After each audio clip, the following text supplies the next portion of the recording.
I'm Cillian Bredin, a partner in the Asset Management and Investment Funds Group at Dillon Eustace. Today, myself and my colleagues O'Malley and Áine McCarthy will be discussing the significant reforms of the SFDR proposed by the European Commission in November 2025.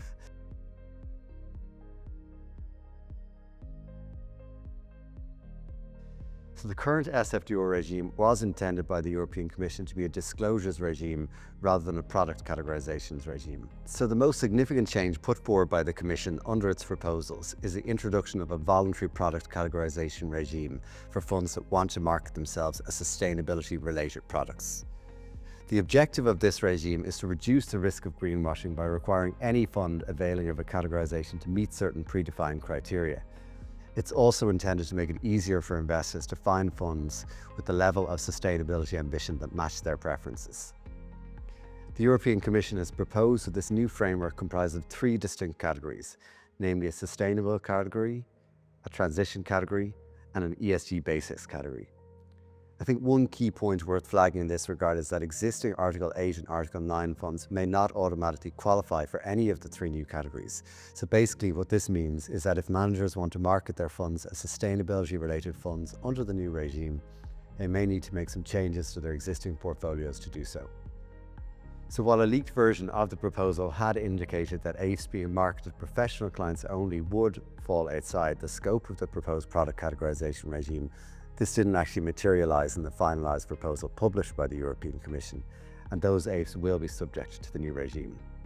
Separately, the European Commission has also identified a number of other simplification measures aimed at reducing the regulatory burden on fund management companies and other financial market participants. These include, for example, the removal of all entity-level PAI disclosures and remuneration disclosures, and the removal of mandatory EU taxonomy-related disclosures for all funds. It's also proposed that the existing pre-contractual and periodic report template disclosures are shortened to a maximum of 2 pages.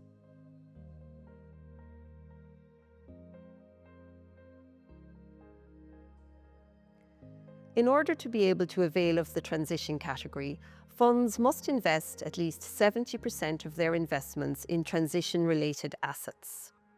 As you would expect, these include investments in companies or projects that are on a credible transition path towards more sustainable practices. It also includes companies or projects which are contributing to the transition to a sustainable economy, such as companies focused on developing solutions to assist in the green transition. So, for example, within this 70% bucket, such funds can hold investments in companies or projects with a credible transition plan or credible science-based targets, or investments held within EU climate transition benchmarks or Paris-aligned benchmarks. Investments in transitional activities under the EU taxonomy framework will also qualify for inclusion. The European Commission has helpfully included a form of catch-all, providing that other investments in companies or projects which credibly contribute to the transition can also be included, subject to certain disclosure requirements being met. While there are some exemptions available, generally speaking, sovereign bonds or other public sector debt cannot be held within this 70% bucket. In addition to meeting this 70% threshold, transition funds must also exclude investment in certain companies involved in tobacco or controversial weapons, or which are violators of human rights. The exclusion criteria is more stringent than that imposed on transition funds under the ESMA fund naming guidelines, in that funds falling within the transition category under the new framework must also comply with some environmental exclusion criteria. Namely, they cannot invest in companies which generate significant revenues from coal or which expand their fossil fuel activities. However, this category of funds will be able to invest in use of proceeds instruments of otherwise excluded issuers. This will allow funds falling within the transition category to invest in bonds or other instruments issued by otherwise excluded issuers, where the proceeds of such instruments are ring-fenced to finance sustainability-related projects of the issuer. Finally, impact funds with the transition focus can avail of this categorisation.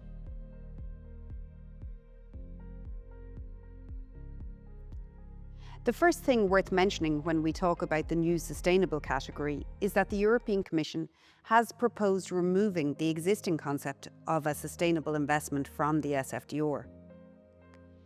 In its place, funds marketed as sustainable under the new framework must invest at least 70% of investments in specific types of assets, as well as complying with an exclusion strategy. In this way, the category is largely aligned with the ESMA fund naming guidelines for funds which use sustainability-related terms in their name. So what can be included in the 70% bucket? Generally speaking, this includes investments in companies or projects which are already meeting high sustainability standards. As you would expect, it includes EU green bonds, EU taxonomy-aligned investments, and constituents of EU Paris-aligned benchmarks, as well as assets comparable to these. Again, the European Commission has provided some element of flexibility in that such funds can invest in other companies or projects that contribute to an environmental or social objective and demonstrate a high level of performance of sustainability standards. Similar to the transition category, subject to some limited exceptions, sovereign bonds or other public sector debt cannot be held within this 70% bucket. Sustainable funds will also have to comply with stringent exclusion criteria, which align with the criteria applicable to EU Paris-aligned benchmarks, but which also exclude investments in companies expanding their fossil fuel activities. Similar to the transition and ESG basics categories, the sustainable category can also invest in use of proceeds instruments of otherwise excluded issuers. Impact funds with a sustainable objective can avail of this categorisation. Turning then to the third and final category under the new framework, the ESG basics category.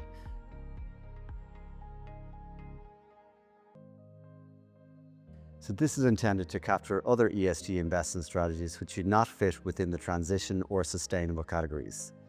Once again, there is a minimum threshold of 70% investment in specific types of investments. So these include, for example, investments which have an ESG rating superior to their investment universe or reference benchmark.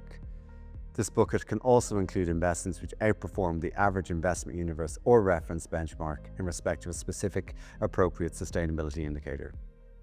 So for example, if a fund were to select greenhouse gas emissions as its sustainability indicator, the strategy would require the fund to invest only in issuers whose GHG emissions were lower than other issuers in the fund's investment universe. This bucket could also include investments in companies or economic activities where the processes used have a positive track record from a sustainability perspective. The European Commission has allowed room for innovation in this space by permitting ESG basics funds to invest in other investments which integrate sustainability factors. This is intended to provide some flexibility for the framework to accommodate new investment strategies or new asset classes in the future. Unlike the other two categories, investment in sovereign debt or other public sector body issuances is permitted within the 70% bucket. This category is subject to the lightest set of exclusion criteria under which in-scope funds cannot invest in companies involved in tobacco or controversial weapons, or which are violators of human rights, or companies which generate significant revenues from coal. However, investment in use of proceeds instruments of otherwise excluded issuers is permitted.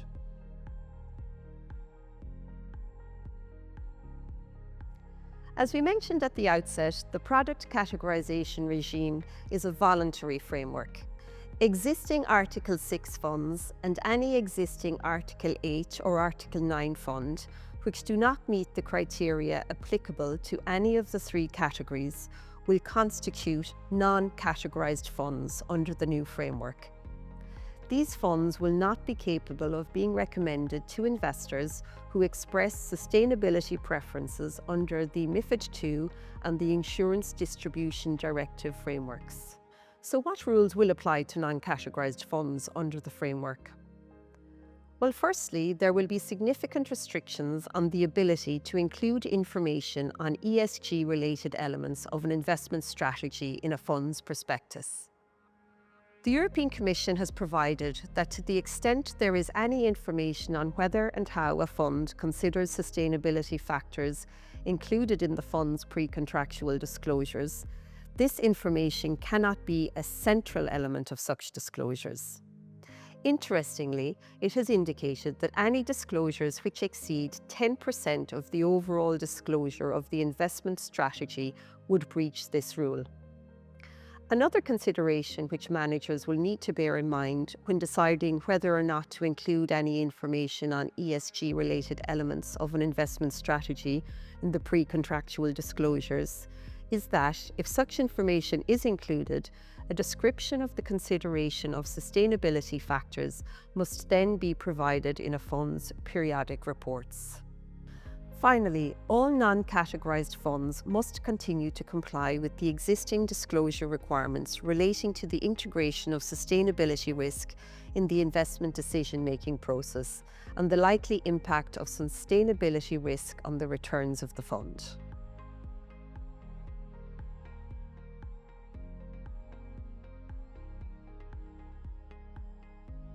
Well, the publication of the European Commission's proposal is only the first step in the legislative process of approving the revisions to the SFDR. So the proposal will now be considered by both the European Parliament and the Council before they begin negotiating the text to reach a finalised agreed position. The European Commission has also confirmed that once the proposal has been finalised, it intends to make necessary changes to the MiFID II and Insurance Distribution Directive frameworks to align the existing sustainability preferences regimes with the finalised revised SFDR regime. Learning from the significant implementation challenges encountered under the existing SFDR regime, changes to all three regimes will be implemented on the same date. We don't have any certainty on how long it will take the EU institutions to negotiate the proposal, but we would expect that the earliest possible practical implementation date is late 2027 or 2028. In the meantime, we would recommend that any fund promoter considering launching a new ESG fund in the interim period does have regard to the proposed categorisation framework so as to reduce the risk of having to significantly overhaul an investment strategy to avail of a product categorisation once the revised framework enters into force. Thanks for listening today. We hope you have found it helpful. If you have any questions, please get in touch with your usual contact in Dylan Eustace, Cillian, Aisling or myself.